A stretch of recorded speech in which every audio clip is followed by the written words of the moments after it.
Eh, Excelente verles a todos los colegas. Reciban un cordial saludo a nombre de la Mesa de Vigilancia Epidemiológica de Frontera Norte. Somos una organización, una articulación, mejor dicho, de 25 organizaciones que trabajan en torno a la vigilancia comunitaria epidemiológica en la frontera norte. Estamos muy gustosos de tener a nuestras compañeras de la estrategia. No sé, quisiera confirmar, Adriana, ¿nos escuchas bien?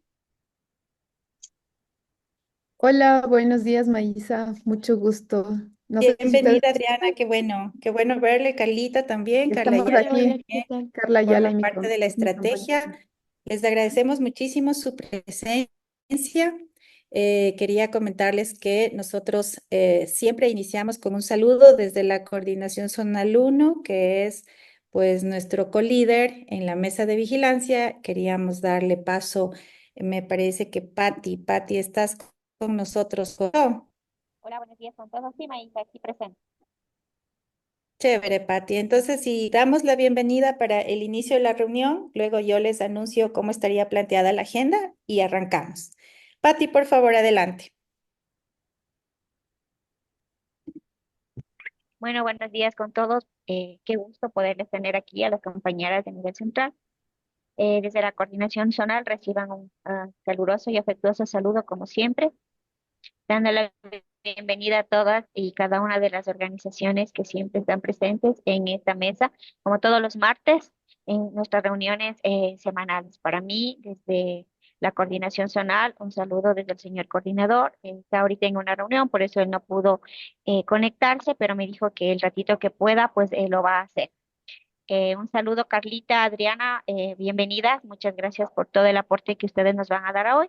Y pues les doy la más cordial bienvenida. Les agradezco muchísimo la presencia a todos y podemos comenzar, May. Muchísimas gracias, Patti.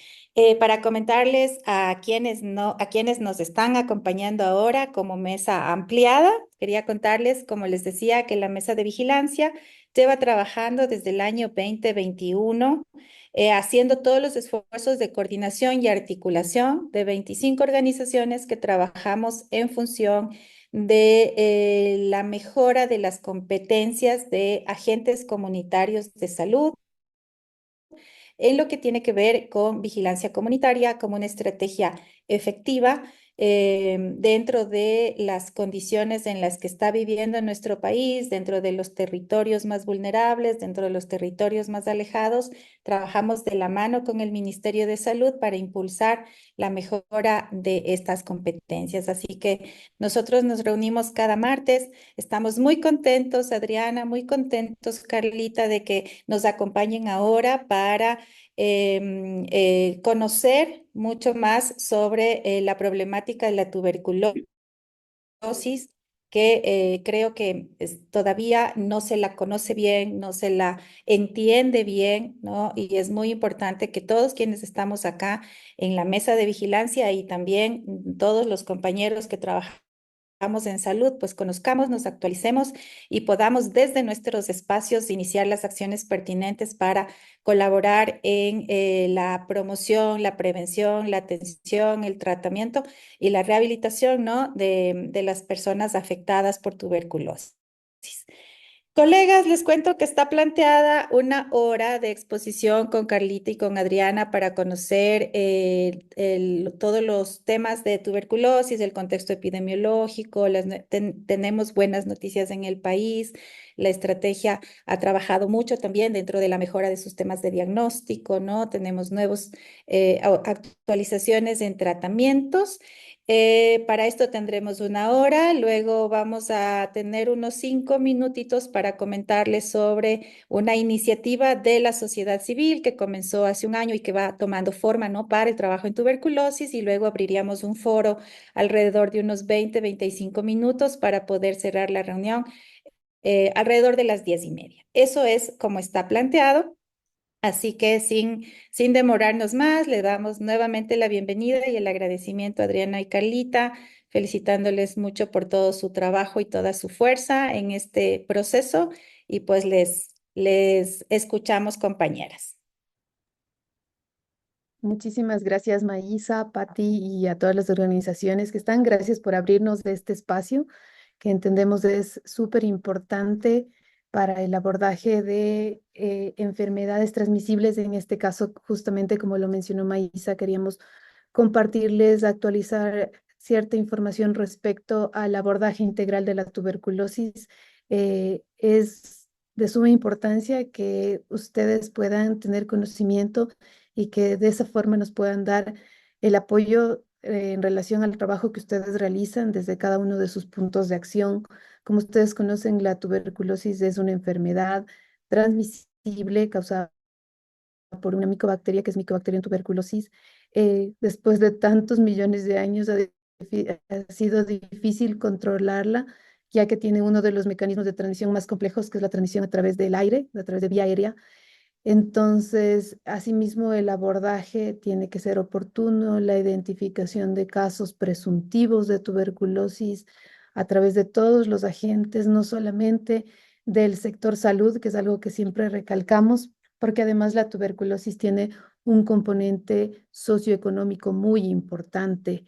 Entonces, vamos a enfocarnos también en la presentación que van a ver, vamos a mencionar en muchos momentos todos los grupos de riesgo, los grupos vulnerables que podrían tener una mayor probabilidad de presentar tuberculosis.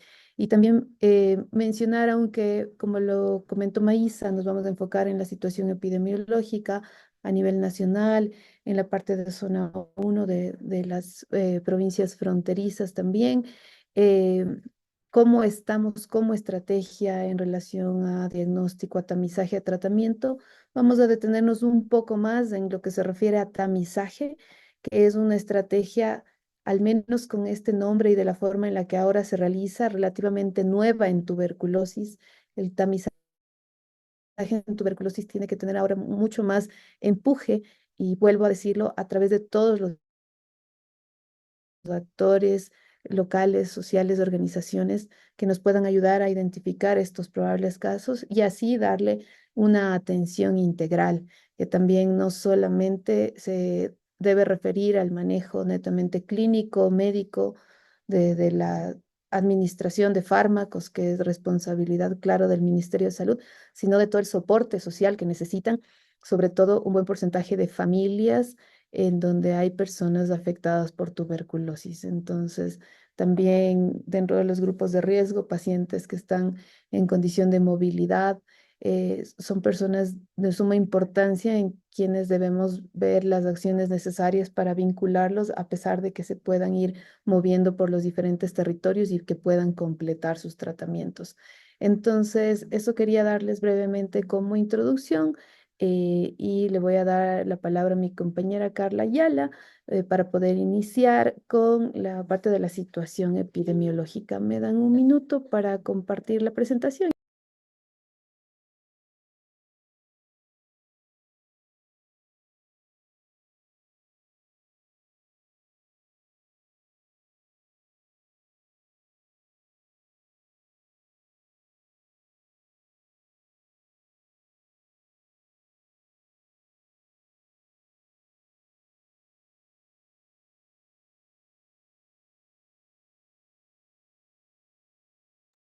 No se ve la presentación, por si acaso. Ahí sí, ahí sí se ve.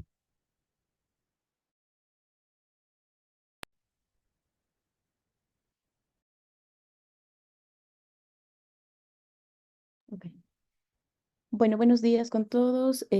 Como lo dijo Adri, mi nombre es Carla Ayala, soy parte del equipo nacional de la Estrategia de Prevención y Control de Tuberculosis y Lepra. Bueno, por temas de señal vamos a tener la cámara apagada y bueno, lo importante es que ustedes puedan visualizar lo que les queremos compartir.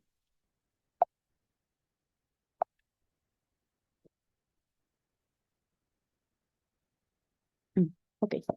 Bueno, como ustedes conocen, todos los países están alineados a emprender actividades y acciones en función de los objetivos de desarrollo sostenible.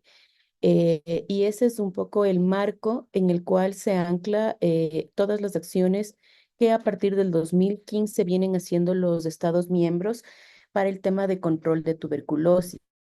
vinculados al objetivo número 3, que corresponde a salud y bienestar, que como ustedes lo pueden ver, está encaminado a poner fin a la epidemia del SIDA, la tuberculosis, malaria, otras enfermedades tropicales desatendidas y combatir la hepatitis, enfermedades transmitidas por agua y otras enfermedades transmisibles. Finalmente, todo este objetivo es de vigilancia epidemiológica de salud pública. Eh, en función a ello, a partir del 2015, la Organización Mundial de la Salud propone la estrategia fin de la tuberculosis, que es la que se viene trabajando en función a hitos y metas ligadas a los objetivos de desarrollo sostenible. Esta estrategia fin de la tuberculosis tiene tres pilares.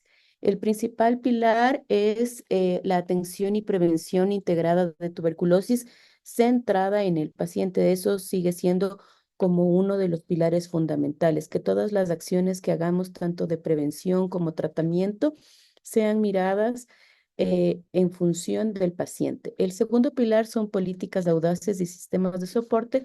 Y el último pilar es toda la parte de investigación e innovación intensificada.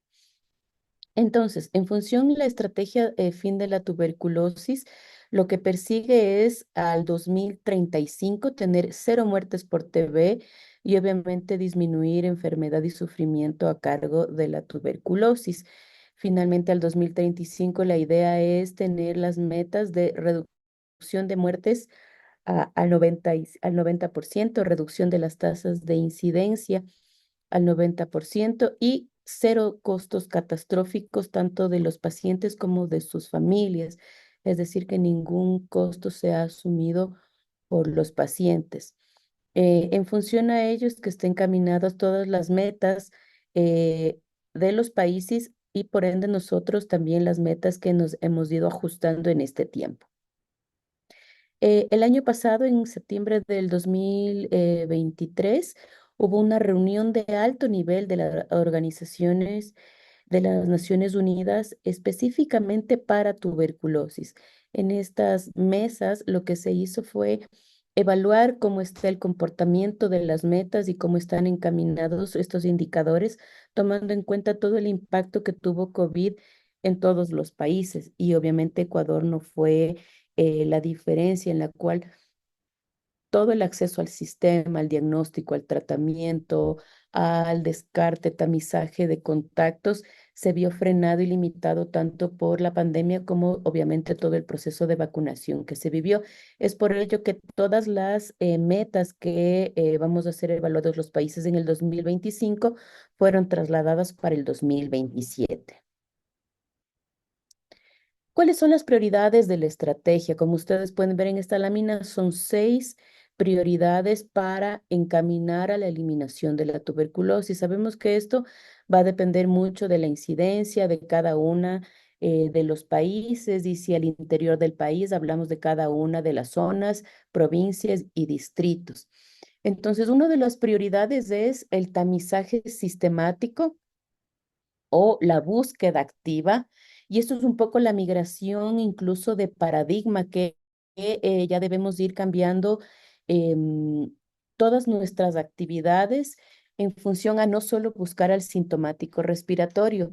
Es por ello que una de las partes que más adelante lo va a hablar Adriana es justamente el tamizaje sistemático, es encaminarnos a hacer una búsqueda activa y esto va a ser a través de síntomas signos y síntomas con el apoyo de rayos X con inteligencia artificial o pruebas rápidas moleculares. Y este tamizaje tiene que ser una acción planificada, es un proceso organizado y obviamente encaminado a grupos de riesgo.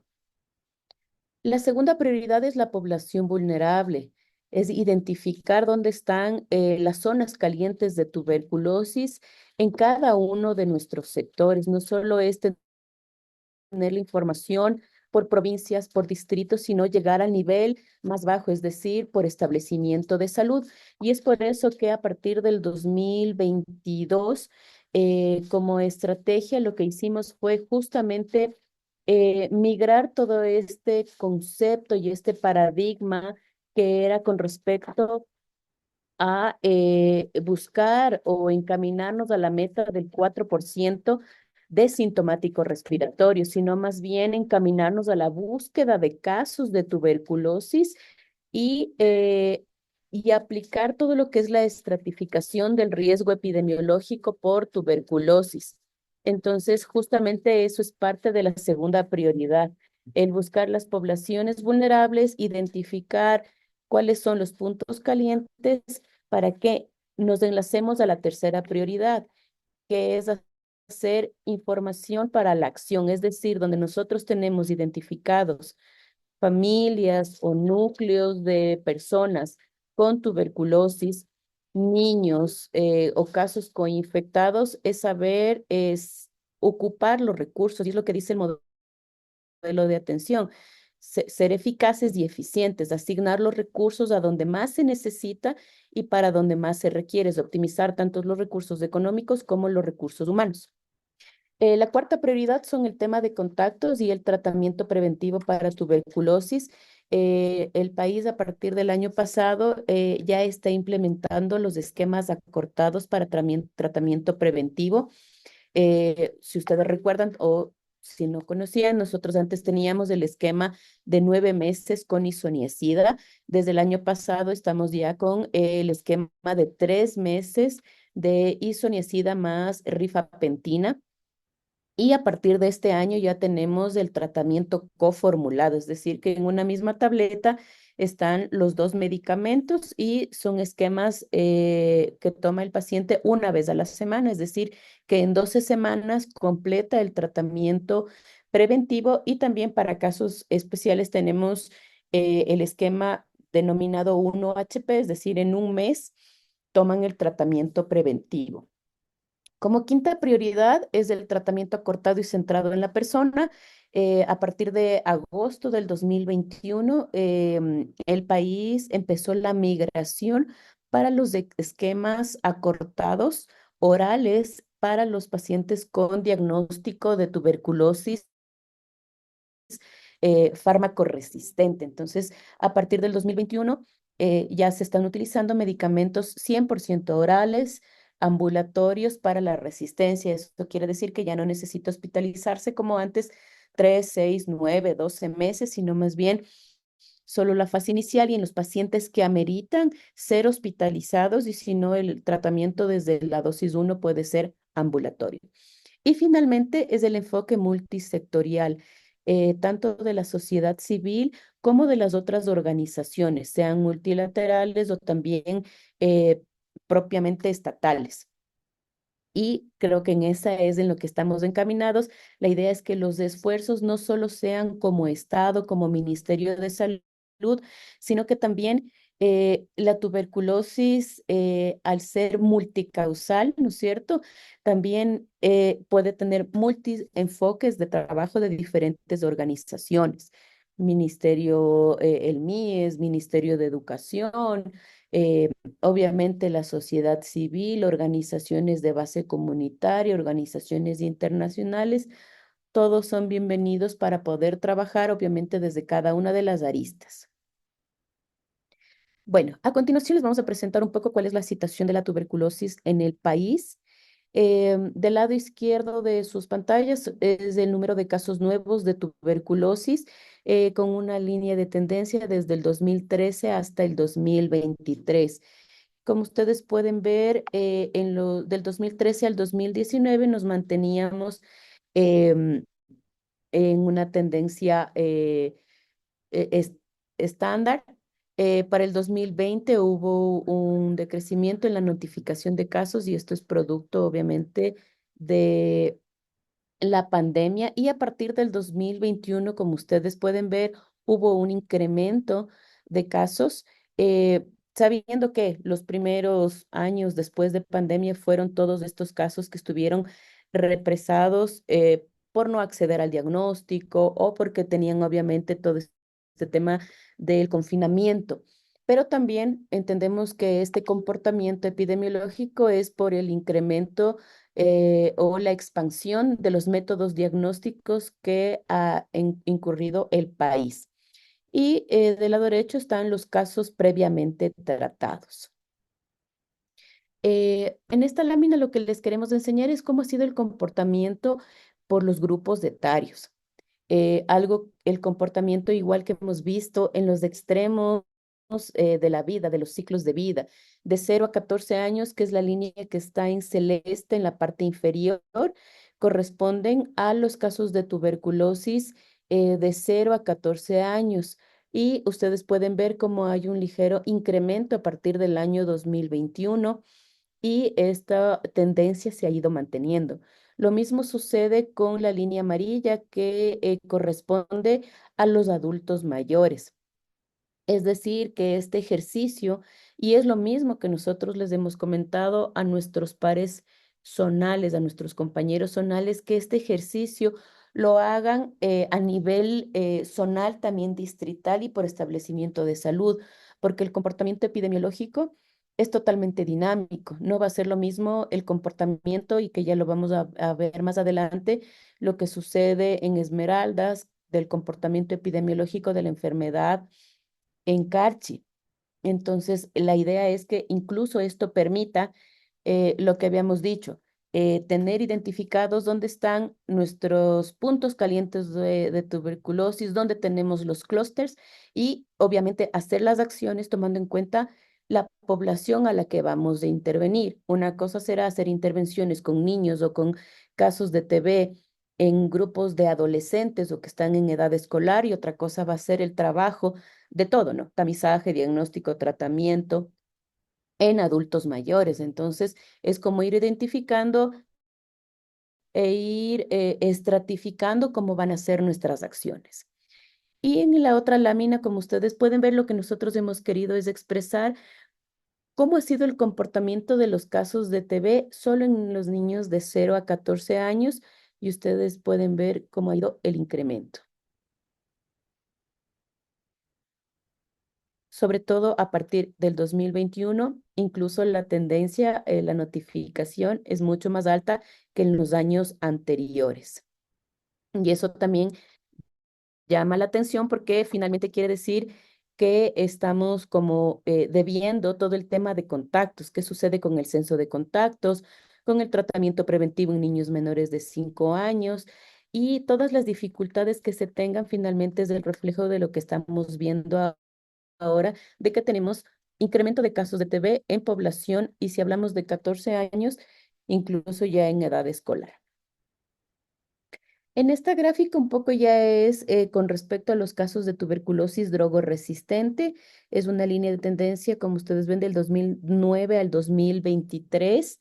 En promedio, siempre hemos tenido alrededor de 250, 280 casos de resistencia. La línea azul corresponde a los casos que nos estima la Organización Mundial de la Salud y la naranja es lo que hemos reportado. Tuvimos un pico en el 2022 y entendemos o le damos esta explicación de que es la expansión fuerte que hemos tenido con respecto a la implementación de pruebas moleculares para el diagnóstico rápido de la tuberculosis. Eh, y bueno, algo que nos está reflejando es en este año al menos desde el incremento también de casos de tuberculosis en población privada de la libertad. Esta es una gráfica que hemos recolectado información desde el 2017. En la línea morada están las tasas de incidencia en PPLs y en la línea verde son el número absoluto de casos identificados. Esto fue algo que lo identificamos en una reunión que tuvimos de evaluación justamente de cómo es el contexto penitenciario en relación a TB, y eso fue en el 2021, donde pudimos identificar que la tasa de incidencia en PPL es desde 3.000 por 100.000 personas privadas de libertad, ¿no? Sabiendo que nosotros como Ecuador tenemos actualmente una tasa de 48 por 100.000 habitantes.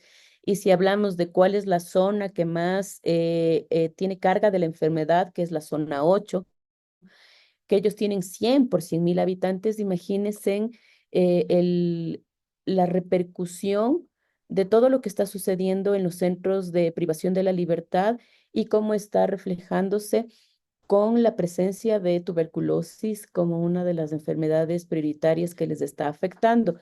Eh, si hablamos de un número absoluto para el 2024, actualmente esto es con corte a septiembre.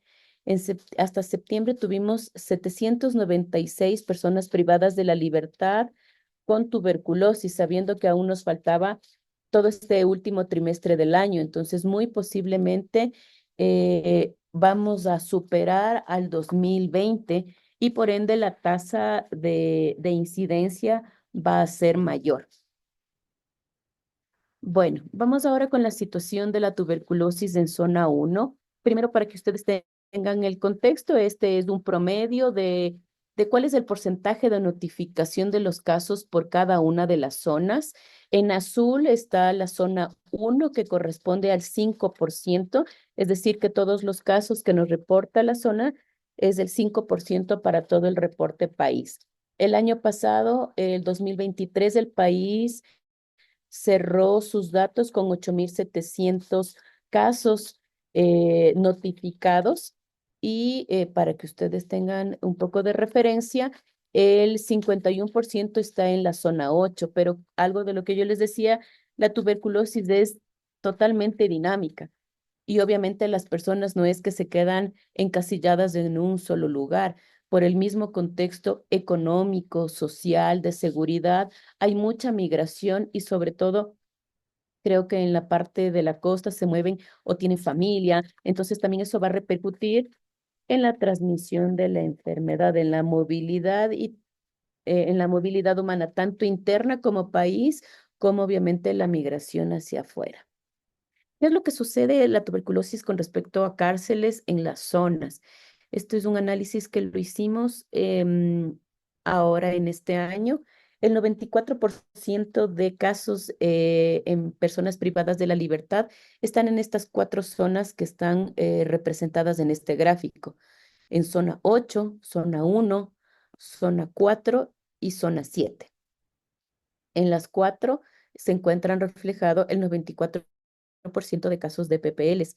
Y en un artículo que acabó de salir en Lancet, ahora en noviembre, em, este metaanálisis que hacen, lo que refleja es que obviamente el incremento de casos de PPL se va a repercutir en la incidencia del país. Entonces, creemos que es un tema que también vale toparlo en esta mesa, porque lo que esté sucediendo en las cárceles definitivamente va a ser de repercusión de salud pública, tanto cuando el PPL sale con la libertad, también tomando en cuenta el personal que trabaja al interno y las visitas o las familias que acuden a las cárceles. Entonces, en realidad, la idea es también que visualicemos esta situación para poder también sumar esfuerzos y buscar las mejores estrategias. ¿Cómo está la notificación de casos de TB? Aquí hemos hecho un análisis del año presente con corte a septiembre, comparado con el 2023. Como ustedes pueden ver, solo en casos de tuberculosis pulmonar bacteriológicamente confirmados en el 2023, la zona 1 tuvo 280 casos y de lo que va este año con corte de septiembre, hay un incremento del 35%. Eso quiere decir que al cerrar este año muy posiblemente si el comportamiento, el diagnóstico sigue a ese ritmo, muy posiblemente la zona 1 va a cerrar con 500 casos, solo hablando de bacteriológicamente confirmados, que es casi duplicar a la notificación del año anterior. ¿Y por qué lo traemos a cola este incremento? Porque está muy ligado al tema de la identificación de casos en las cárceles. Aquí les queremos presentar justamente como para que ustedes puedan visualizar cómo ha ido el incremento de casos en los centros de privación de la libertad. Y obviamente el que mayor repercusión ha tenido, el que está en esta línea morada, es el centro de privación de Esmeraldas. A partir del mes de de abril se puede identificar cómo hay este incremento, casi duplica lo que se notificó en los meses, en el primer trimestre del año, llegando a su pico en julio con 83 casos y a octubre, que esto lo cerramos en esta semana, actualmente tienen 120 PPLs con tuberculosis sensible. En esta lámina, para que ustedes vean, es con respecto a resistencia. Aquí en resistencia tiene un similar comportamiento, pero aquí incluso la identificación de casos no es al doble, es casi 3, 4 veces más que el primer cuatrimestre incluso, ¿no? Aquí tuvieron 9 y actualmente tienen 26 casos de TB resistente, es decir, que en tratamiento actualmente tienen 146 personas, solo hablando en el CPL Esmeraldas. Y con respecto a fallecidos, porque también es algo que ha llamado la atención, a partir de abril han existido notificaciones consecuentes de fallecidos y en agosto habiendo un incremento exponencial de 11 PPLs que fallecieron y bueno, luego ha habido ya una caída en el que se han mantenido en 4, tanto en septiembre como en octubre. Entendemos que esto está muy ligado a cuál es la situación que está sucediendo en las cárceles y no es que específicamente están falleciendo por tuberculosis. Con respecto a cuál es la condición de egreso, cómo vamos con la meta del éxito en el tratamiento, esta es una gráfica, están todas las zonas y el país.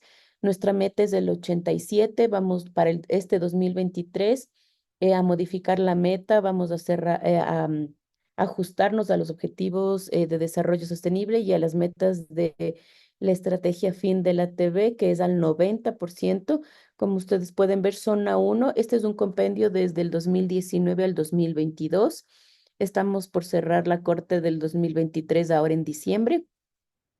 Zona 1 es una de las zonas que ha mantenido un porcentaje elevado e incluso casi ha superado la meta con respecto al éxito en el tratamiento. Esto para el año 2022. En los otros años ha estado por debajo, pero claro, hay que ver qué es lo que sucede con este año, sobre todo con el impacto que tiene tuberculosis en PPLs. Con respecto a fallecidos, la meta como país desde el 3, igual vamos a ajustarlo al 5, un poco alineados a las metas mundiales. La zona 1 siempre se ha mantenido por debajo. Habrá que ver qué sucede 2023 y obviamente 2024. Y con respecto a pérdida en el seguimiento, es algo que, bueno, como país es un poco el termómetro, ¿no? Si tenemos dificultades en el éxito de tratamiento, el otro indicador que se encuentra elevado usualmente es la pérdida en el seguimiento. La meta que tenemos es el 6 y, bueno, zona 1 para el 2022 se mantenía por debajo, eh, tomando en cuenta que hubo 2 años en el 2020 y 2021 que hubo un incremento, que eso un poco está ligado al tema de COVID, ¿no? Muchos eh, personas con tuberculosis eh, por diferentes razones tuvieron esta condición de pérdida en el seguimiento. Y bueno, finalmente esta es una lámina con la que la Organización Mundial de la Salud mide a todos los países. Estos son los indicadores priorizados con respecto a cobertura, es decir, de todos los casos que la Organización Mundial de la Salud estima cuál es el logro que llega el país. Para este año, nuestra meta son 10.000 casos como promedio, ¿no? Porque tenemos el extremo que son 17.000. Entonces habrá que ver cómo nos va con todas las estrategias que ha implementado el ministerio y obviamente que es el esfuerzo de cada uno de los establecimientos de salud, del monitoreo que hace el distrito, del monitoreo, seguimiento y evaluación que hacen las zonas y qué es lo que hay que hacer los ajustes. En cada uno de estos indicadores, algo que yo les decía igual al inicio, con respecto a cobertura de contactos, tanto de investigación como de tratamiento, es algo que más bien acercarnos a la meta nos hemos alejado. Entonces es algo que hay que potenciar y también nosotros estamos encaminados justamente en eso, en mejorar la investigación y censo de contactos. Ahí es muy importante el trabajo de vigilancia epidemiológica, el apoyo, no solo el trabajo es de las personas que están en la estrategia, sino de los otros pares que también trabajan en las otras direcciones o de acuerdo al estatuto de lo que nos corresponda. Entonces, eso es un poco para que ustedes tengan el contexto que estamos como país y le doy el paso a Adri. Muchísimas gracias, Carlita. Entonces, después de haber revisado cuál es la situación en el país y siempre con este enfoque desagregado, ¿no? Porque si podemos nosotros ver o si el mundo nos ve con cuál es la incidencia de tuberculosis en el Ecuador, podrían decir, es un problema, un país que tiene una carga media de tuberculosis.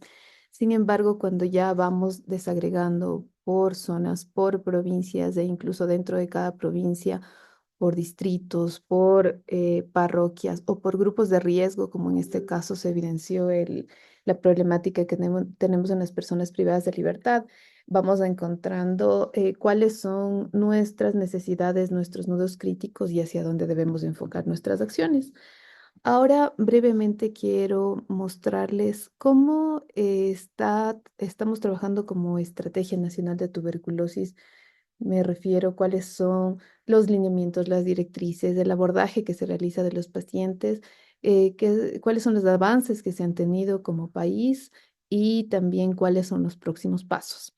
Es importante que ustedes sepan que respecto a normativa tenemos dos guías de práctica clínica, tanto de tamizaje diagnóstico de tuberculosis como de tratamiento de la infección y también de la enfermedad sensible y resistente, que fueron emitidas, publicadas en este año, en el 2024, y que siempre son necesarias para tener de soporte de cada una de las acciones que se realizan respecto al abordaje de tuberculosis en territorio. Estas guías están basadas en las guías de práctica clínica de la Organización Mundial de la Salud. Han sido trabajadas con un panel de expertos, se han realizado las capacitaciones y ahora obviamente necesitamos monitorear que las acciones o las recomendaciones que consten ahí sean aplicadas también en territorio. ¿Y qué más dentro de los avances, aparte de la actualización de la normativa? Es importante que ustedes conozcan, lo vamos a ver después en la presentación del tamizaje, que cuando nosotros tenemos un caso presuntivo de tuberculosis necesitamos realizar la confirmación o el descarte del diagnóstico a través de pruebas de diagnóstico rápido molecular. Ahora este es el enfoque que tenemos en tuberculosis. Si ustedes conocían previamente el diagnóstico de tuberculosis, se realizaba a través de una prueba que se llama baciloscopía, de una muestra de esputo o de flema. La muestra sigue siendo la misma en el mayor porcentaje de casos, pero ahora se realizan pruebas moleculares y la idea, la visión del país es que para el año 2025 ya todos los diagnósticos de tuberculosis se hagan a través de pruebas de diagnóstico molecular. Lo que ustedes ven en la imagen es uno de los equipos de biología molecular que tienen ahora nuestros establecimientos de salud en donde se procesan las muestras. Y claro, se han realizado capacitaciones al personal de los laboratorios. Fue la primera capacitación que se hizo en América Latina, la que realizamos a inicios del año aquí en el país, con expertos internacionales, con el objetivo de poder brindar un mejor servicio y sobre todo de ofrecer pruebas con la mayor sensibilidad a las personas que probablemente tienen tuberculosis para un diagnóstico oportuno.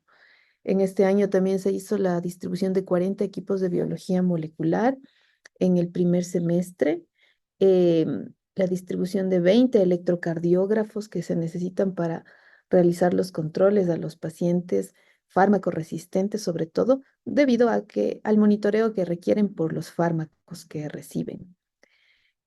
esta es la distribución hasta hace un mes de cómo estaban los equipos de biología molecular que les menciono, y cómo ha ido incrementando el número en nuestro país desde el año 2012, ¿no? Ahora se están entregando 11 equipos más, y lo importante es que también trabajamos articuladamente, no solo como tuberculosis. Al ser estos equipos de diagnóstico, equipos multiplataforma, nos permite hacer el diagnóstico de varias patologías. Entonces, principalmente compartimos su uso con la Estrategia Nacional de VIH para el control de VIH, también el diagnóstico de hepatitis, de otras infecciones de transmisión sexual. Y esa es la idea, ¿no? Que podamos utilizar y optimizar el uso de los recursos que tenemos como ministerio, como red pública integral de salud e incluso como red privada complementaria para el abordaje de todas las patologías. Entonces, como les decía, se están entregando 24 equipos más en este tiempo, tanto por VIH como por tuberculosis, y llegaremos a tener para finales de año 130 equipos de biología molecular distribuidos en todo el país, como se ve en el gráfico. Respecto a la zona uno, nosotros tenemos equipos en el hospital, en Esmeraldas, en el hospital Delfina Torres, en San Lorenzo, un equipo que recientemente se entregó para que cubra el área de Atacames y de Muisne también, y otros equipos que se están entregando por parte de VIH para cubrir la parte de Quinindé. Tenemos equipos también en el hospital de Tulcán, en la provincia de Carchi, aunque bueno, no es zona de frontera, pero en zona uno también en el hospital San Vicente de Paúl en la ciudad de Ibarra, y en la provincia de Sucumbíos también tenemos equipos en el hospital Marco Vinicio Isa, y se están en Chuchufindi, y se está entregando otro más por parte de VIH para el Centro de Salud Abraham Calderón.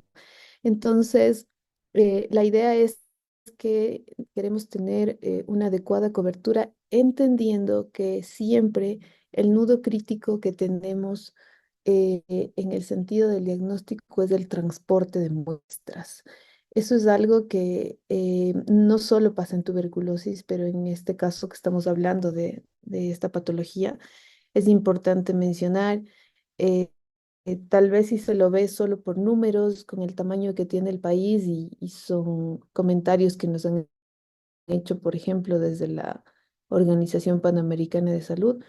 Nosotros tenemos la segunda base instalada de equipos de biología molecular solamente después de Brasil, a nivel de la región, tomando en cuenta el tamaño que tiene Brasil. Sin embargo, todavía en algunos casos puede llegar a ser insuficiente debido al nudo crítico, repito, que tenemos en cuanto al transporte de muestras. Entonces, por ejemplo, sí podemos fortalecernos con el apoyo de organizaciones de no gubernamentales, de gobiernos locales y de otras instituciones gubernamentales también. Es súper importante, teniendo claro en cuenta que como Ministerio de Salud nosotros tenemos que trabajar también para que esto funcione de mejor manera. Eso quería comentarles porque siempre va a ser un nudo crítico, a pesar eh, de que tengamos una buena capacidad instalada en cuanto a equipos de diagnóstico de biología molecular. ¿Qué más se ha realizado? Hay estudios que estamos realizando en zonas de alta carga, por ejemplo, en relación a la implementación de esquemas acortados para tuberculosis farmacoresistente. Respecto al sistema de información, se está trabajando en la inclusión en el PRAS, o sea, en la historia clínica única, y la idea es que podamos tener alcance no solo del Ministerio de Salud, sino también de la red, del resto de subsistemas de la RPIS, y probablemente de la red privada también. Eh, Trabajamos en el aspecto comunicacional, que también es importante. Se hizo un concurso de infografías a inicios de año en relación al Día Mundial de la Tuberculosis, y también se está trabajando en programas de educación continua con la academia, como telementorías, por ejemplo.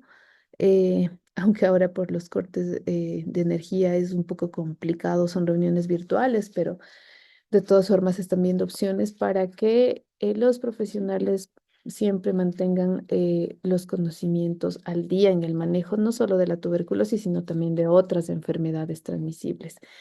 Y el fortalecimiento del enfoque Engage, que es importante, justamente esta actividad es parte de eso, de anclar el trabajo con las organizaciones de sociedad civil para encontrar todos esos lazos y esos brazos de trabajo también fuera del sector salud, que son sumamente importantes, sobre todo en organizaciones como las de ustedes, que conocen mucho más de cerca la problemática.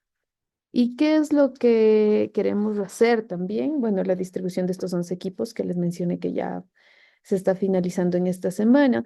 Di- Distribución de 2 equipos de rayos X portátil digital con software de inteligencia artificial. Carlita también ya les mencionó. Esperamos que antes de que termine el año se entreguen estos 2 equipos, aparte de uno que tenemos ya funcionando en el país. Y claro, lo que también les comentaba de ampliar el acceso universal de diagnóstico con pruebas moleculares. Ahora, al finalizar el año y durante el 2025, eso es importante. Vamos también, siempre estamos migrando de esquemas según la mejor evidencia y claro, según la organización del país y con el criterio de nuestros expertos y la coordinación permanente con el laboratorio de referencia nacional, que en este caso pertenece al INSPI. Esto como los próximos pasos. Ahora, no sé si Maísa considera que continuamos con la presentación de tamizaje, que va a ser breve y después vamos a la parte que tú mencionabas o ahora hacemos alguna. Creo que es mejor terminar con el tema de tamizaje. Lo que les invitaría a los colegas es que si tienen preguntas, por ejemplo, las sigan poniendo en el chat, ¿no? Para el momento del foro. Creo que eso podríamos hacer. Y continuamos con la parte de tamizaje para poder tener todo el panorama completo, también por temas de tiempo. Avancemos, por favor. Ya, muchas gracias. Voy a compartirles entonces.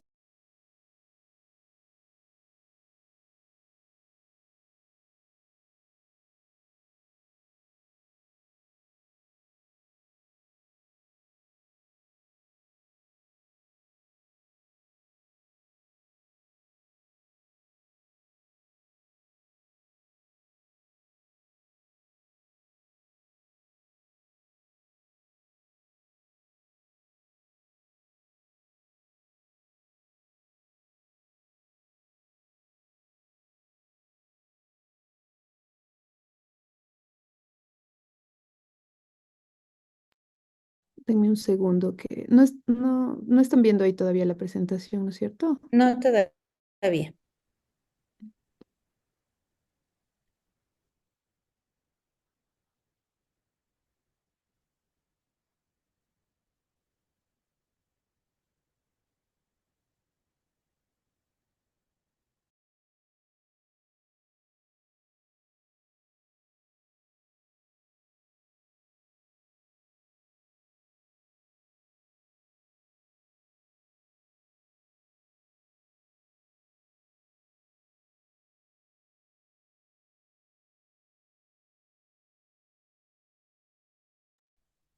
Ahí sí la pueden ver.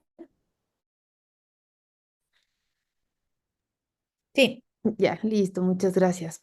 Entonces, vamos a enfocarnos un poco en el tamizaje que ya Carlita también les comentaba. Como les había mencionado, también esto se basa en las recomendaciones que constan en nuestra guía de práctica clínica, basadas en las guías de OMS también. Entonces, ¿a qué se refiere el tamizaje sistemático de la tuberculosis? Siempre mencionamos que el tamizaje está mucho más difundido, por ejemplo, en relación a patologías como el VIH, a las pruebas rápidas que se realizan para hacer este tamizaje en general en la población o en los grupos de riesgo, pero en tuberculosis previamente no se había dado este enfoque o al menos con este término como un tamizaje sistemático. ¿A qué se refiere? Es hacer una búsqueda activa, a no solamente esperar que los pacientes lleguen a nuestros establecimientos de salud. eh, buscando atención porque ya presentan signos o síntomas de tuberculosis, sino que nosotros, al saber cuáles son los grupos de riesgo donde hay mayor probabilidad de presentar tuberculosis, busquemos para poder tener un diagnóstico oportuno y un manejo oportuno de esta enfermedad. Entonces debe tener características fundamentales, hacerse de forma sistemática, o sea, tener procedimientos establecidos. Se debe hacer usando una herramienta altamente sensible. ¿Qué quiere decir esto? Que nosotros tenemos que captar el mayor número de casos que probablemente tienen tuberculosis, o los denominamos nosotros con tuberculosis presuntiva, para después hacer una prueba de confirmación. Pero lo que tratamos es de evitar que se nos escapen los casos. Tiene que seguir seguido, como les digo, de una evaluación diagnóstica y siempre, claro, con principios éticos, como en cualquiera de las actividades que realicemos. Cuando nosotros hablamos del abordaje de tuberculosis, a veces se usan unas iniciales para tratar de resumir cuáles son las acciones, que son DDTP. ¿Qué se refiere esto? A detección, que es el tamizaje, a diagnóstico, la T de tratamiento y la P de prevención. También tenemos que darle siempre este enfoque de prevención que a veces, como ustedes saben, por las emergencias en salud, tratamos de abordar o se abordan los casos ya de enfermedad, pero sabemos siempre que en salud pública las estrategias de prevención a la final van a ser mucho más efectivas y costo efectivas además, ¿no? No solo para los pacientes, sino para en general todo el manejo de la salud pública. Entonces, en cuanto al dentro del control, la detección, estamos hablando justamente de este tamizaje sistemático. Vamos a entrar en mayor detalle, no me voy a detener en este punto. Y después, en cuanto al diagnóstico, hablemos del diagnóstico bacteriológico, microbiológico, que en tuberculosis es sumamente importante, pero también la parte clínica, que siempre va de la mano, ¿no? Siempre en medicina se habla de que un resultado por sí solo no nos dice totalmente la condición del paciente, sino vemos el contexto clínico que tiene esa persona. Entonces, la idea es diagnosticar esta tuberculosis o enfermedad de tuberculosis entre todos los casos probables, pero en tuberculosis no nos quedamos solo hasta ahí, sino que siempre es importante saber si el micobacteria en tuberculosis que tiene esta persona, este paciente, es resistente o sensible a los medicamentos que le vamos a dar. Entonces, va de la mano de pruebas de sensibilidad a las drogas y hay otras pruebas como las pruebas LAM, por ejemplo, para el diagnóstico de tuberculosis en personas que viven con VIH y en algunos casos todavía cultivos o pruebas de histopatología, otras pruebas de imagen que pueden aportar este diagnóstico. En cuanto al tratamiento, como les decía, como siempre, enfocamos o identificamos si la tuberculosis es sensible o resistente a los fármacos. Este tratamiento va dirigido a eso.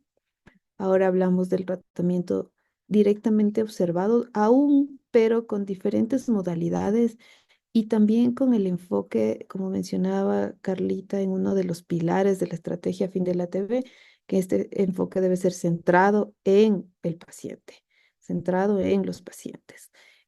Sabemos que a veces los recursos en salud, por ejemplo, o que hay algunas comunidades que tienen difícil acceso, o por ejemplo, lo que mencionábamos, que cuando hay personas en condiciones de movilidad, personas migrantes, no se identifican adecuadamente los servicios a los que deben acudir. Entonces, si nosotros podemos llegar a hacer ese enlace con el sector salud para que no se pierdan en el tratamiento, o sea, no dejen su tratamiento y puedan curarse, que es lo importante para ellos, para sus familias y para el resto de la población. Entonces, es súper importante. Entonces, hay modalidades como el tratamiento video observado, o sea, a veces con un video que se envía por teléfono o una llamada en tiempo real o una fotografía tomando la medicación. Entonces, la idea es no cerrarnos a una sola modalidad, entendiendo las dificultades de acceso que pueden tener muchas personas y que nuestro interés, obviamente, es de que cumplan su tratamiento y se cure. Y claro, estos tratamientos también, según la evidencia, van siendo cada vez más cortos para poder también garantizar la adherencia a los mismos. Y en cuanto a prevención, nos enfocamos en los tres tipos básicos de prevención, primaria, secundaria y terciaria. En cuanto a la prevención primaria, las vacunas o la vacuna que al momento tenemos disponible para la tuberculosis es la BCG, que se pone al nacimiento, pero esta vacuna solamente nos protege contra formas complicadas de tuberculosis de la infancia, formas diseminadas, tuberculosis del sistema nervioso central, por ejemplo, pero después va perdiendo su porcentaje de protección. Entonces ahora en el mundo se están desarrollando nuevas vacunas con un mayor rango de protección y también en otros grupos etarios, no solo en los niños pequeños. Y la idea es que para el año 2027 ya se pueda tener alguna vacuna nueva contra la tuberculosis. El control de infecciones es súper importante también, sobre todo por lo que les mencionaba, la forma tan compleja de transmisión, o sea, compleja en cuanto a la contención, porque al ser una forma de transmisión por vía aérea. Y en cuanto a la prevención secundaria, el tratamiento preventivo. Ahora cada vez más queremos llegar con tratamiento preventivo a las personas en riesgo, sobre todo a los niños, contactos menores de 5 años, a las personas que viven con VIH y a personas que tienen otras patologías, que van a recibir trasplantes, que están en diálisis, por ejemplo, o que van a recibir terapia biológica. Siempre es importante también, una vez que se descarta la enfermedad por TB, poder dar tratamiento preventivo para la tuberculosis. Y en cuanto a la prevención terciaria, ya es cuando la Perdón, persona... Adriana, perdón que te interrumpa. Tal vez Claro. nos está pidiendo que por favor si puedes levantar la voz un poquito. Muchas Ah, gracias. ok, listo. Y en cuanto a la prevención terciaria, la idea es hablar sobre detección, diagnóstico y tratamiento. Y aquí solo mencionarles algo que creo que también tenemos que empezar como país a dar el enfoque de qué pasa en el post-TB, así como se habla del post-COVID y de todas las secuelas, por ejemplo, que pudo habernos dejado el COVID. Igual en tuberculosis no es suficiente decir que se completó el tratamiento y que se curó respecto a la presencia de la bacteria dentro de esta persona, sino qué pasa después de que se cura, cómo queda ese paciente, cómo está su función respiratoria, necesita rehabilitación, necesita terapia. Lamentablemente, algunos pacientes quedan con discapacidad porque cuando no se hace un diagnóstico oportuno, hay un daño importante a nivel pulmonar, por ejemplo, que incluso puede hacerles dependientes de oxígeno para el resto de su vida. Entonces, eh, ca- esto solamente es para visualizar que cada uno de los puntos del abordaje de la tuberculosis son importantes, desde la prevención, como le hemos hablado, pero el diagnóstico oportuno con el tamizaje, el tratamiento y también el post-TB que no nos debemos olvidar. Este solo es un gráfico que refleja lo que les acabo de mencionar, que tenemos siempre un grupo grande en donde hacemos búsqueda activa.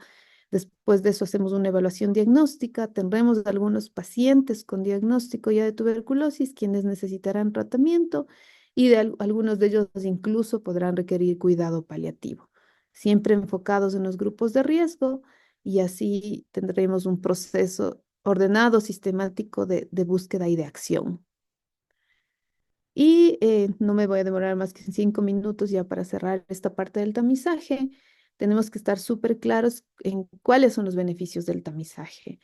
Lo que habíamos dicho, el diagnóstico oportuno, disminuir los retrasos. Si yo salgo a buscar esos casos o si tengo mi grupo de riesgo y busco signos, síntomas o hago una radiografía, entonces puedo detectarlos incluso en una fase subclínica, que quiere decir antes de que los síntomas empiecen a manifestarse o de que sean muy evidentes. Entonces, ese es el punto donde yo debería enfocar mi diagnóstico para que el paciente tenga el menor daño posible.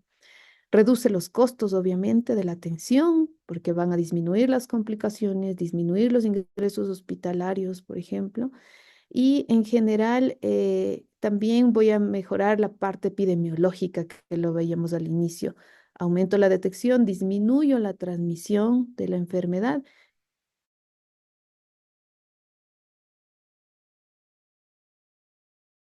siempre tenemos una brecha según los datos que con cálculos matemáticos nos estima la Organización Mundial de la Salud y los que llegamos a diagnosticar.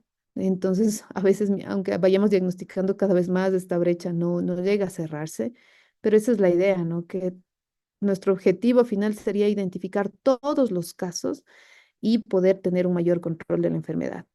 ¿Qué más? Llegar a los grupos más vulnerables. Esto es súper importante, ya lo vamos a ver en una próxima diapositiva, y facilitar el inicio preventivo.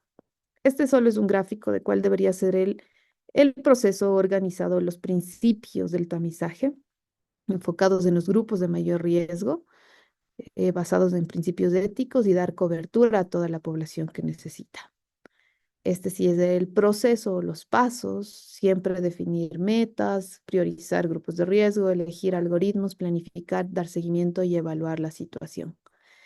Y esta búsqueda activa o este tamizaje lo podemos hacer de dos formas, como otras estrategias también en salud pública, ya sea basado en instituciones o sea en centros de congregación de población cautiva o en la comunidad. Tienen sus pros y sus contras y los dos son importantes dependiendo de a dónde querramos llegar. Y estos son nuestros 4 grupos de riesgo principales según la evidencia, y esto más que nada es por la carga de enfermedad que hay en estos grupos, pero vamos a ver los otros que también son sumamente importantes. Los contactos del hogar, las personas que viven con VIH, los mineros expuestos al polvo de sílice y las personas privadas de libertad.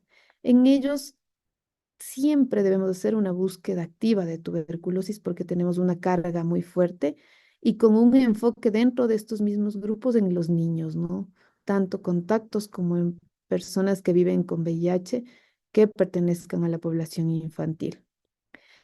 Y lo que les mencionaba, sin embargo, hay otros grupos de riesgo en quienes no debemos perder el enfoque. Un grupo en los que por condiciones de salud tienen un mayor riesgo, personas con desnutrición, con diabetes, con antecedentes de tuberculosis, con enfermedades pulmonarias crónicas, trabajadores de la salud, por ejemplo, pero en la parte derecha están justamente estos grupos de riesgo con riesgos estructurales o de acceso limitado a la atención de salud que tal vez no son muy visibles en cuanto a carga de enfermedad, pero obviamente son muy importantes y tenemos que enfocarnos en ellos también.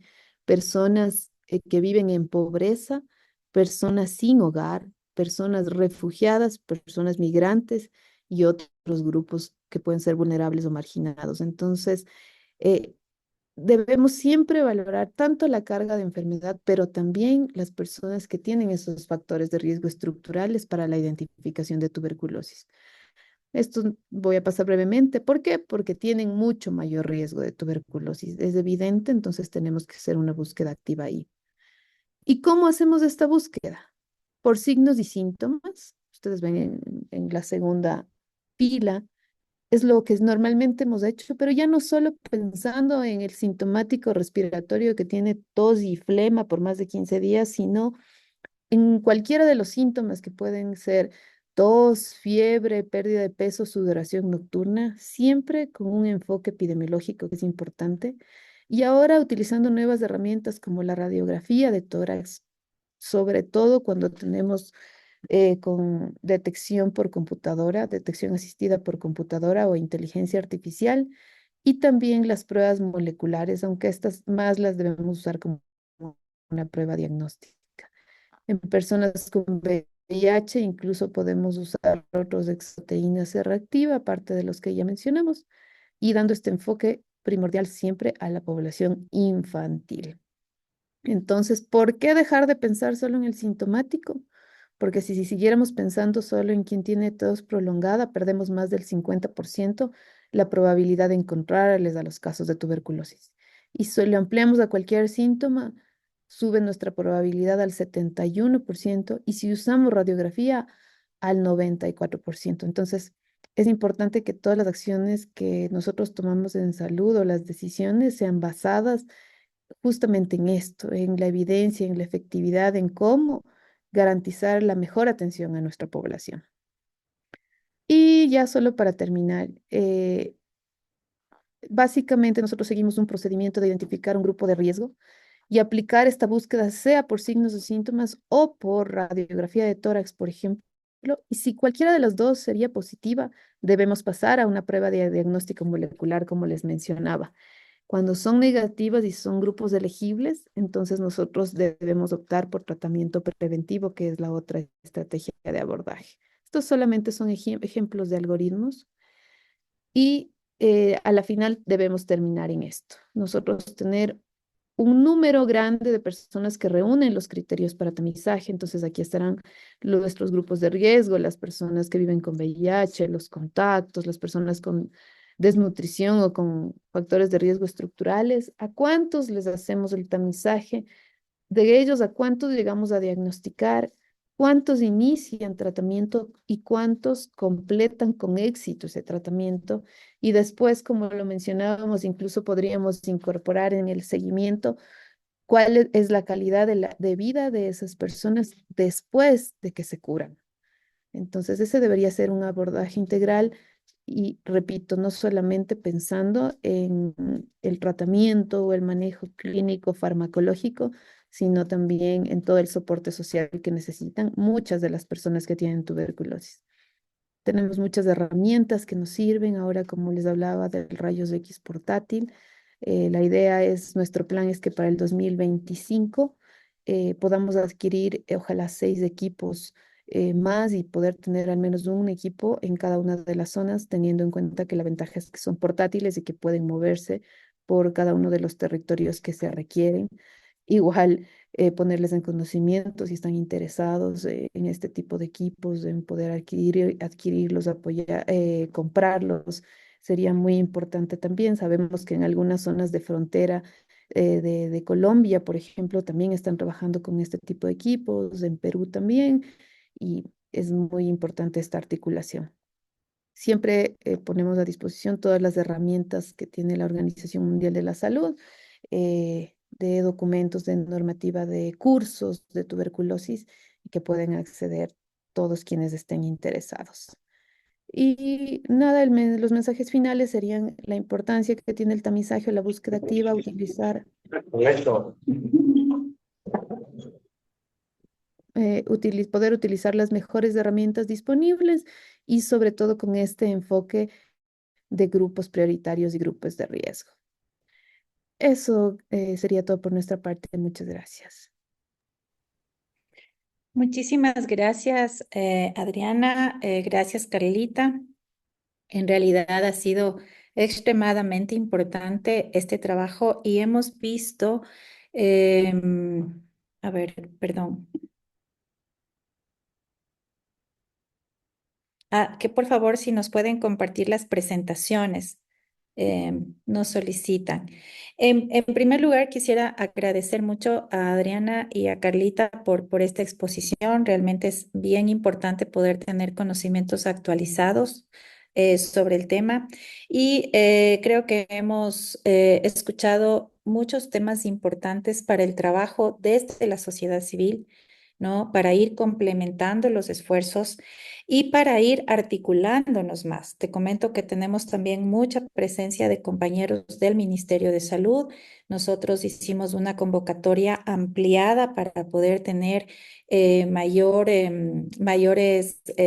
mayor convocatoria, pero poder difundir el mensaje también a una mayor cantidad de personas, instituciones, etcétera, porque definitivamente nos importa que podamos articular a nivel de territorio nuestras acciones con las acciones del Ministerio de Salud para poder complementar. Em, y precisamente ese es el espíritu también de la iniciativa que tenemos desde la sociedad civil, que nace desde hace un año a través de la propuesta Mi del micrófono no Giving está y que silenciado. ahora estamos...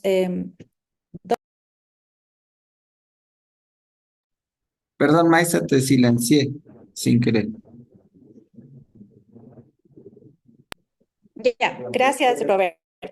Eh, Creo eso.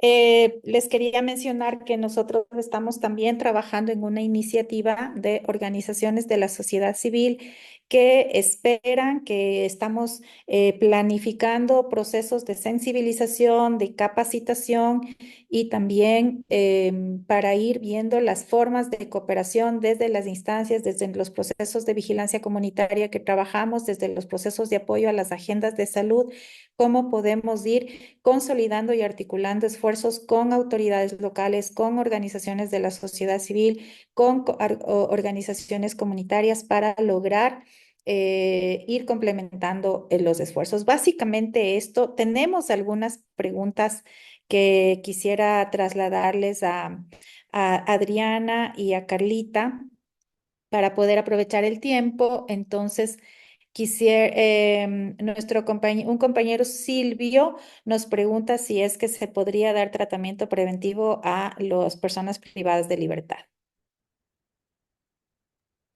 Ok, muchas gracias. Sí, esta es una pregunta que la hemos estado analizando tanto con estrategia, con el Comité Nacional de Tuberculosis. El asunto es que en el momento actual, en la situación epidemiológica actual que tenemos en los centros de privación de libertad, sobre todo en algunos priorizados como Esmeraldas, Guayas 1, Machala o El Rodeo en Puerto Viejo, el primer paso es hacer una búsqueda activa de enfermedad por TB importante, ya sea con signos y síntomas como veíamos o con rayos X donde tenemos disponible. Una vez tengamos una mayor contención, sabiendo que siempre en la población privada de libertad hay una tasa de incidencia más alta, podríamos analizar la posibilidad de dar el siguiente paso. Lo importante o sea, más bien dicho, uno de los puntos de la problemática de la tuberculosis es las formas de aislamiento, tanto para las enfermedades, a las personas que tienen enfermedad, o incluso de poder separar a quien tienen tratamiento preventivo. Aunque ahora el tratamiento preventivo es mucho más corto, hablamos de 12 semanas, o sea, 3 meses y en algunos casos hasta un mes, pero en otras condiciones, deberíamos nosotros asegurar que esos pacientes, mientras terminan su tratamiento, no estén en contacto con otras personas con tuberculosis. Entonces, eso dentro de los centros de privación de libertad aún se vuelve complejo. Tal vez podríamos empezar por algunos en donde hay mayor control. Y otra de las observaciones es que, como Carlita lo mencionaba, tenemos también no solo tuberculosis sensible, tuberculosis resistente a rifampicina, resistente a isoniazida, en donde necesitan diferentes esquemas de tratamiento preventivo y el ingreso y salida de las personas privadas de libertad, por ejemplo, en establecimientos grandes como la penitenciaría. Patti también tendrá datos como en Esmeraldas. Hablamos de más o menos 150 personas que por semana ingresan y salen. Entonces, en este momento, la decisión de dar un tratamiento preventivo en personas privadas de libertad se vuelve muy complejo, pero no es algo que lo descartamos. Sabemos que hay otros países que lo hacen, como El Salvador, pero claro, que tienen al momento regímenes totalmente cerrados, sin contacto con visitas, sin salida. Entonces, al momento como país sí lo hemos analizado, pero creemos que no es el momento, pero muchas gracias por el comentario. Excelente, excelente, gracias, gracias Adriana. Patti, no sé si querías complementar la respuesta o querías hacer algún comentario o alguna pregunta. Cuéntame, por Sí, favor. sí. Lo que pasa es que el tema de los PPLs y el tema del sistema carcelario es súper complicado, ¿no? Después de todos los sucesos que se vinieron dando, es súper más difícil para el personal de salud poder estar ahí y poder brindar la atención al 100%. Lo que hablaba Adri, importantísimo que tengamos aislamiento en los CPLs, que no los tenemos.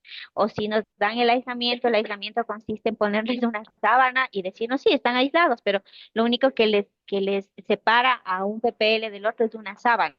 Y el momento de comer y el momento de dormir, todos están juntos, porque obviamente por seguridad, ¿no? Y por todo el tema complicado de lo que es estar en un CPL.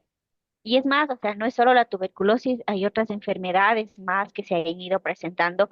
El tema este que se dio de no tener la alimentación adecuada hizo que muchos de los PPLs entren en desnutrición crónica y que se presenten otras enfermedades que a la larga complicaron el tema de la tuberculosis. Obviamente, si fallecen y se les pone como fallecimiento de tuberculosis, pero ellos no fallecieron por la tuberculosis, fallecieron por otras enfermedades que se fueron presentando en el TPL, pero obviamente la primera enfermedad era la TB, entonces hay como que un subregistro que no puede ser bien verificado porque por todos estos temas complicados. No es fácil sacarle a un PPL a menos de que sus condiciones estén súper deterioradas al hospital, porque eso implica movilizar al personal, a los guías penitenciarios, que tengan una custodia permanente y con todo el tema de que los PPLs aprovechan estas situaciones como para fugarse, es súper complicado el tema de manejar al CPL. Desde la estrategia, pues nosotros hemos hecho un montón de situaciones, un montón de estrategias para poder llegar. Se tiene la medicación en el momento que ellos necesitan, se inician los tratamientos, pero obviamente no es solo el tratamiento, ¿no? Porque usted le puede dar el tratamiento, pero si no tienen una buena alimentación, difícilmente van a tener una buena adherencia. Y eso implica que sigan, y al tener, al estar juntos en el momento de la comida, al estar juntos en el momento de dormir, obviamente van a seguirse contagiando. Entonces, sí se necesita una intervención, pero no es una intervención solo del Ministerio de Salud. No es una intervención solo de salud al CPL, son un montón de personas y de instituciones eh, gubernamentales, en este caso, que deben estar ahí. El Ministerio de Inclusión Económica y Social, el Ministerio de Relaciones, y Relaciones Exteriores, también creo que es por el tema de los PPLs que están y que no son de este país. El Ministerio del Interior es el que más tiene que estar, el Ministerio de Defensa. Se tiene el resguardo tanto de los policías y los militares, pero es un resguardo complejo, ¿no? Porque primero no les dejan salir a tomar el sol, por ejemplo, no les dejan y les tienen encerrados. Y si salen, salen en conjunto con todo el resto de de los PPLs y obviamente va a haber más contagio. Es súper complicado tratar este tema y súper complejo. Eh, Nosotros fuimos a visitar la cárcel de Esmeraldas, fue una situación demasiadamente impactante para nosotros, pero vuelvo y repito, no es solo del Ministerio de Salud, es de un montón de organizaciones gubernamentales y no gubernamentales que deberían estar ahí apoyando el trabajo del ministerio y en todas sus facetas, ¿no? Porque sí, el ministerio les dota de la medicación, se les da, por ejemplo, el rato que ingresaron a los CPLs y quitaron todas las antenas, el médico no tiene computadora, el médico no puede registrar en el PRAS porque no tienen internet. No pueden ingresar con celulares, ellos dejan los celulares, entran a las 8 de la mañana, salen a las 5 de la tarde. Todo ese tiempo están incomunicados, a menos de que sea una emergencia, urgencia, para que ellos puedan solicitar ayuda, apoyo y puedan salir a los hospitales. Entonces, sí es complicado y ese tema sí se lo debería de visibilizar. Eso nada más, May. Muchas gracias, Patti. Todos estos temas son tan relevantes porque también la sociedad civil tiene un rol, tenemos un rol en este tema.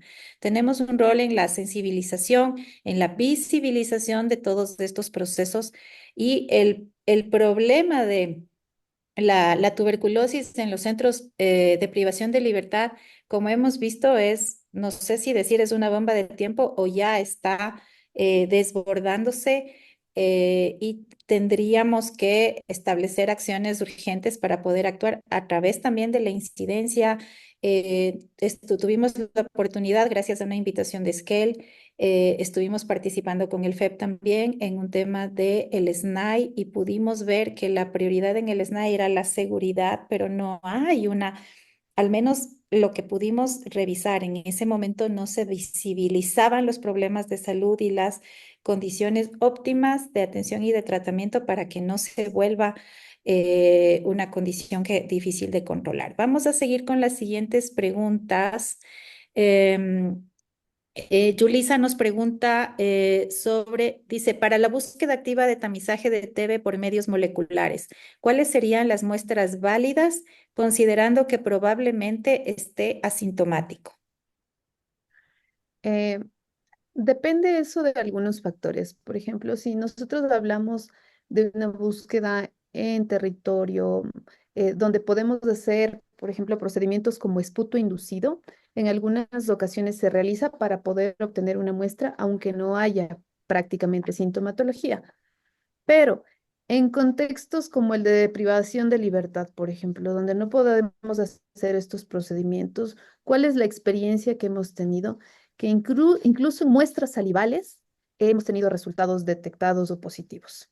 Entonces, en realidad, siempre, como mencionamos, también tiene que ir acompañado de una evaluación clínica, pero justamente en estos casos en los que no puede haber sintomatología, pero una radiografía nos puede dar ya un indicio de que podría ser tuberculosis detectados en muestras salivales. Entonces, claro, cada caso debe ser analizado de forma particular, pero esa ya es la experiencia que tenemos en algunas de las intervenciones que hemos hecho. Gracias, Adriana. Tenemos otra pregunta que decía, ¿cuánto se estima de tuberculosis drogo-resistente como esperados o como meta? Ok, para este año la Organización Mundial de la Salud nos estima como promedio 550 casos de TB catalogado como multidrogo resistente o resistente a rifampicina, teniendo como número mayor 710. Pero claro, la meta en promedio es 510 para este año. Gracias, Carlita. Em, Tenemos otras preguntas por interno. Nos preguntan, ¿cómo se puede hacer búsqueda activa cuando el personal de salud tiene riesgos en los sectores donde están específicamente los nichos? Hablando de Esmeraldas, ¿no? O sea, las zonas más complejas es donde están las zonas calientes de las que hablaba Carlita. Entonces, ¿cuáles son las estrategias que ustedes han conocido y que han resultado eficientes para poder hacer este seguimiento y este abordaje sistemático en las zonas?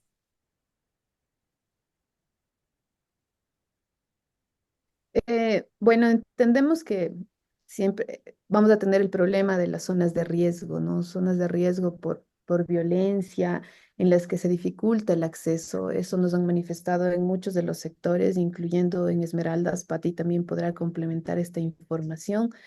Entonces, existe la estrategia de, en los casos que es posible, poder convocar a las personas, a las familias, a los contactos, al establecimiento de salud y donde sea factible, verificando horarios, seguridad, acceso, también que el personal pueda acudir a los domicilios.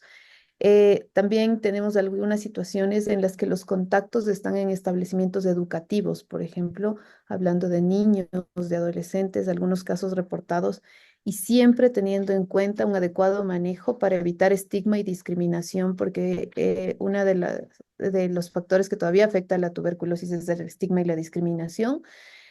También se han hecho intervenciones en los establecimientos educativos. Entonces, sabemos que no hay una receta perfecta y que no todo se puede aplicar en todos los lugares.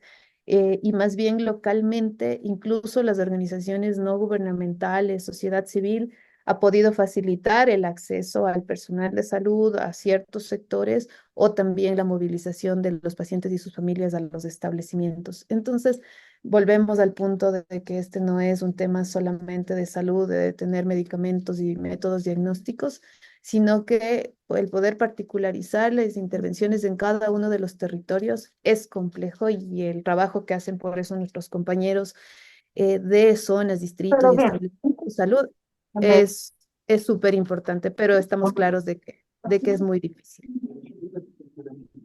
Muchas gracias, Adriana. Buenos días, Carlitos. Robert, si nos ayudas, por favor, gracias.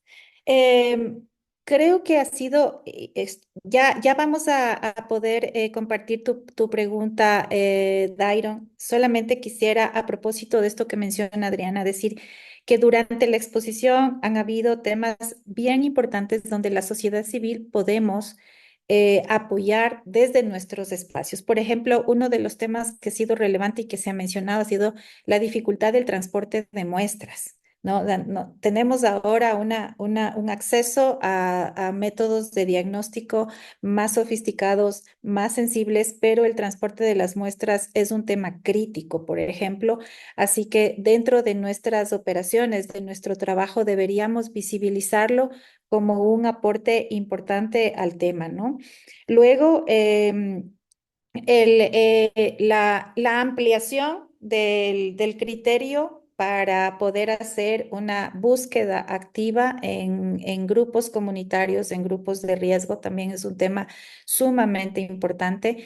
El trabajo respecto al tema de personas privadas de la libertad, es decir, aquí hay un trabajo que tendríamos que hacerlo en todos los niveles, a nivel de incidencia frente a las condiciones de cómo se encuentran los PPLs, ¿no? A nivel político incluso, pero también a nivel operativo, lo que podríamos hacer incluso con las familias de los PPLs, cuáles serían las normas que podríamos trabajar, por ejemplo, también es sumamente relevante. El trabajo comunitario, la vigilancia comunitaria cobra mucha fuerza aquí, colegas, el trabajo que se hace con los agentes comunitarios, la actualización de conocimiento y la articulación. Ahí quisiera hacerles una pregunta. ¿Qué capacidad tenemos, por ejemplo, para trasladar los equipos de rayos X, por ejemplo, a procesos de ferias, de vigilancia comunitaria masiva? Por ejemplo, no estoy pensando en que nosotros dentro de nuestras operaciones tenemos ferias de salud, tenemos brigadas integrales de salud. Si identificamos grupos de riesgo, ¿qué posibilidades hay de trasladar estos equipos? ¿Qué tan sensibles son? Porque estamos hablando que se podría pensar que hay que subir al equipo en un bote y navegar 3 horas para que sea un centro equidistante de comunidades que están a 8 horas de bote y las comunidades que pueden venir a esta posición equidistante. ¿Se puede pensar en eso o son equipos que no pueden trabajar de esa manera? No, justamente están hechos para realizar estas actividades. O sea, el hecho de que sean portátiles, unos los cargan en una mochila, por ejemplo, una mochila y un bolso, y la idea es que presten justamente este servicio, o sea, de trasladarlo a puntos de encuentro, de ferias, donde se identifiquen zonas de difícil acceso o incluso a domicilios de pacientes, dependiendo de la organización. Nuestro problema ahora es de la disponibilidad de los equipos. Como les mencionábamos, tenemos solamente uno funcionando, dos por salir de aduana, que inicialmente irán a centros de privación de libertad por la problemática actual. Pero ya esperamos que para el próximo año que tenemos, es que si todo sale bien, tendremos un equipo por cada una de las zonas, ya cada zona se organice y pueda justamente priorizar su uso en estas intervenciones, pero como equipo, ningún problema, Maisa, en que pueda ser movilizado, transportado, está diseñado justamente para eso. Ok, gracias. Y tenemos las dos últimas preguntas. Bueno, teníamos varias más, pero creo que por temas de tiempo. Dairon nos dice, en la exposición se mostraron datos referentes a la situación epidemiológica del país, de lo cual consulto. ¿Existe algún registro único nacional del total de casos diagnosticados de TB? Pues como conocemos, el sistema SinfoTB comenzó a implementarse hace unos 2 años aproximadamente, pero tenemos entendido que no se han incluido todos los casos de años anteriores. Sí, justamente uno de los esfuerzos que hicimos a partir del 2020 era poder tener un registro nominal de casos de tuberculosis. Para quienes nos acompañan en la sesión, si se recuerdan y que hasta ahora sigue funcionando, veníamos recolectando los datos en formatos de papel y luego un poco migraron como a Excel, a hojas de Excel, donde recolectábamos nosotros, o sea, desde zonas o desde las jefaturas de área años atrás, eran los consolidados agregados de datos, de números absolutos de casos, pero a partir del 22 justamente está la herramienta denominada SinfoTV que solo recopila información del 2022. En realidad, la dificultad de recursos humanos para que ingresen la información, porque finalmente todos los datos nominales y de seguimiento del caso, con todas las particularidades del diagnóstico, del tratamiento, de la definición de casos, del registro de la administración de tratamiento, iba a recaer en los establecimientos de salud donde estaban la información de cada uno de los pacientes. Entonces, era algo que iba a ser imposible que retrospectivamente se cargaran esos datos. Como lo dijo Adri, ahora estamos tratando de que la información esté ligada al PRAS, justamente para poder evitar que tengan que registrar en dos sistemas o en dos sistemas, en la parte híbrida, ¿no? En el sistema informático, o sea, el PRAS y el SINFO y adicional en la tarjeta o en el registro físico o en Excel. Entonces estamos tratando de que más bien lo de tuberculosis esté ahora en el PRAD. Esperamos que el próximo año ya esté disponible en producción, pero sí, en realidad el cargar toda la información, el trabajo no hubiese sido para nosotros, sino para la parte operativa. Entonces, hablando, por ejemplo, de zona 8 que tienen 4.000 casos cada año, era pedirles retrospectivamente que carguen información manualmente de 4.000 casos, era imposible. Lamentablemente, el sistema que llevábamos al migrar a la otro, que es operador dependiente, hubiese sido muy, muy complicado tener la información, pero los reportes o los datos agregados como país, nosotros sacamos un boletín el año pasado que recopila toda la parte epidemiológica y operacional del 2019 al 2023, o si no, ustedes pueden buscar en la página, en Google, en la página de la Organización Mundial de la Salud, en la sección tuberculosis. Nosotros cada año como país, desde la obligación reportar los datos de tuberculosis. Entonces ahí ustedes pueden recolectar, me parece que los datos agregados, obviamente.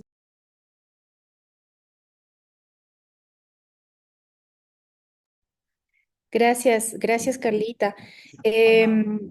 Tenemos yo quisiera decir que también ahí hay un rol importante de las organizaciones de cooperación, ¿no? O sea, en alguna vez en el pasado había el interés de generar también historias clínicas de personas con VIH y se hizo una alianza con organizaciones de cooperación para contratar digitadores, por ejemplo, que ingresen la información al sistema del Ministerio de Salud Pública, ¿no? Entonces, qué importante que es que, no sé si me están escuchando, porque yo les veo congelados, tal vez es Sí, se mi te señal. escucha. Sí, Genial, perfectamente. gracias. Sí, te Gracias. Entonces, como les decía, es tan importante que podamos hacer esta alianza entre la cooperación, sociedad civil, ¿no es cierto?, ministerio, autoridades locales, para que la tuberculosis por ejemplo, donde tenemos una mayor incidencia, sea parte de las agendas locales, sea parte de las agendas de salud y que los planes tengan componentes que vayan en función de esto. Nos hemos dormido un poco, quisiera decir, cuando ya el Fondo Global dijo, no, tuberculosis no es elegible para Ecuador, no hay fondos para tuberculosis, no hay donantes que quieran participar de procesos de apoyo a tuberculosis porque simplemente no estamos en el mapa como un problema, que tengamos un problema de salud pública, pero lo estamos mirando. Creo que es importante que hablemos de eso, que sigamos hablando, que definamos acciones, ¿no?, que puedan contribuir al control de la TB, porque como bien lo decía Adriana, no es un tema que sí puede resolverse bastante bien, pero también hay casos en donde la calidad de vida se ve afectada de manera grave. Nosotros hemos tenido que asistir a muchos pacientes que luego de haber sido resuelta su TB han vivido con oxígeno durante mucho tiempo y han tenido muertes muy complejas. Así que todo esto también es la prevención de la complicación y la muerte en los temas de TB y tenemos que seguir trabajando. Y creo que por temas de tiempo, bueno, tenemos otra pregunta que dice, ¿cómo debe ser el transporte de muestras? Y sabiendo que hay problemática en el transporte en relación a las muestras de las unidades hacia el procesamiento, ¿se podría fortalecer la estrategia con neveras para conservación y no perder oportunidad de captación, sabiendo que hay pacientes que llegan en jornada de tarde y que viven muy distantes? Gracias, Maísa. Sí, justo considerábamos que era importante responder esta última pregunta o estas dos preguntas que están relacionadas. Em, Voy a partir de lo último que mencionan. Hay dos asuntos. Nosotros como estrategia no tenemos al momento recursos para poder comprar neveras, cajas frías y todo, porque los recursos que tenemos los priorizamos en medicamentos, en pruebas diagnósticas y en ciertos equipos como los rayos X o los expert que les mencionaba. De todas formas, permanentemente estamos exponiendo esta problemática y con algunas otras instituciones no gubernamentales, de embajadas, por ejemplo, hemos expuesto la necesidad, no tenemos aún respuesta y más bien igual aprovechando esta reunión con ustedes, si es que se pudiera hacer algún enlace para comprar cajas frías, neveras donde se requiera, sería importante, pero lo que es importante es que también el personal de los establecimientos o la gente de la comunidad que haga el enlace sepa los tiempos de conservación. Y esto, aunque podría parecer un dato técnico, es importante saberlo. ¿Cuánto tiempo yo puedo conservar una muestra desde que la recolecto del paciente hasta que es procesada? Vamos a hablar de biología molecular, básicamente, que es ahora nuestra prueba principal. Yo puedo mantenerla a temperatura ambiente, que la consideramos hasta 35 grados, hasta 3 días. Hasta 3 días en temperatura ambiente. Y si yo pudiera tener al menos una caja fría, un cooler al que le pudiera cambiar los paquetes fríos, hasta 10 días. Este tiempo se puede ampliar hasta 10 días. Porque varias veces hemos identificado que cuando no se conocen estos tiempos y estos rangos de temperatura, justamente lo que mencionaba la compañera en el chat, se pierden oportunidades de captación. Entonces, reconocemos que en algunos casos ni siquiera en 10 días podré tal vez obtener el transporte de muestra que necesito, pero en muchos otros sí.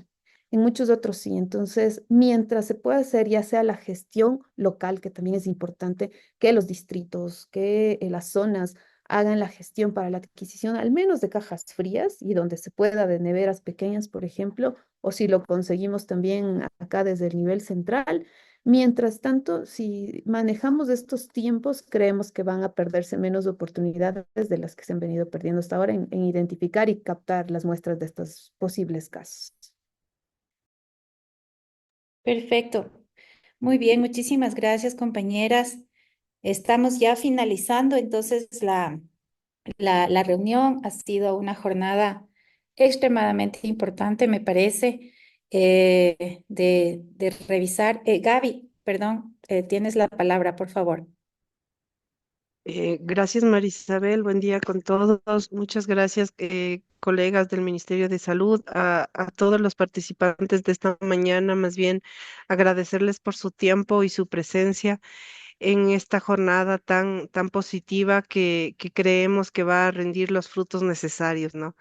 Y solamente puedes recordarles, he colocado también en el chat esta información de tuberculosis del Global Report del 2024 y en el TV Profile que dice el documento, usted puede ver cómo está el Ecuador al 2024 en español o en el idioma que usted desee y cómo está la carga de enfermedad también desde la página de la OMS de Ecuador. Sí, Ecuador y OPS. Entonces, en ese sentido, más bien agradecerles la apertura y que estamos también prestos a colaborar en este accionar y en esta interprogramación que, y cómo podemos apoyar de la mejor forma. Para eso es lo que estamos aquí. Más bien, gracias Marisa y gracias queridas colegas del ministerio y a todos nuestros oyentes de esta mañana. Muchas gracias, Gaby. Gaby está colaborando también en la OPS y estamos trabajando conjuntamente en esta planificación, ¿no?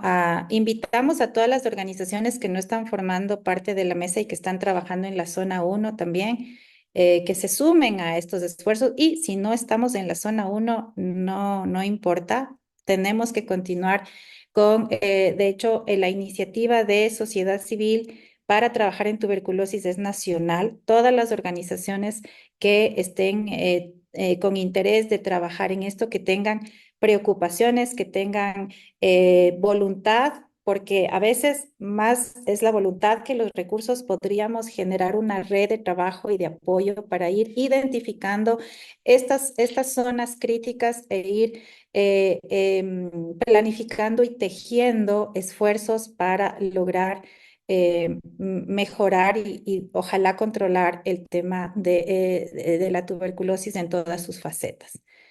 Vamos terminando entonces, compañeros. Les agradezco muchísimo. Muchísimas gracias, Adriana, Carlita. Felicitaciones también. Estas dos mujeres le ponen toda la caña y toda la fuerza para ir adelante. Así es que qué bueno contar con ustedes. Cuenten con nosotros también y seguimos conversando en esta planificación y en esta articulación. Para cerrar, quisiera pedirle a la Patti también que nos despida y cerramos la reunión. Muchísimas gracias. Bueno, como siempre, y ahorita, en esta ocasión, gracias a la Estrategia Nacional por visibilizar esta enfermedad y saber que no es una enfermedad que está lejos, está siempre aquí. Como yo siempre les digo, no discrimina ni edad, ni sexo, ni raza, ni nada. O sea, le puede contagiarse cualquier persona, independientemente de que esté o no tenga la posibilidad de tener. Gracias a todos y cada una de las personas que con su granita de arena han hecho que todos los días nosotros fortalezcamos más este tema. Y pues a Maísa por dar este espacio desde la coordinación zonal, muchísimas gracias. Y nada más, decirles que seguimos trabajando, seguimos creando, haciendo salud desde el territorio a todo el país. Y pues ahora con el tema de vigilancia de frontera norte hemos ido fortaleciendo. Y como dijo Maísa, no solo estamos en zona 1, sino en otras zonas también creando y haciendo patch.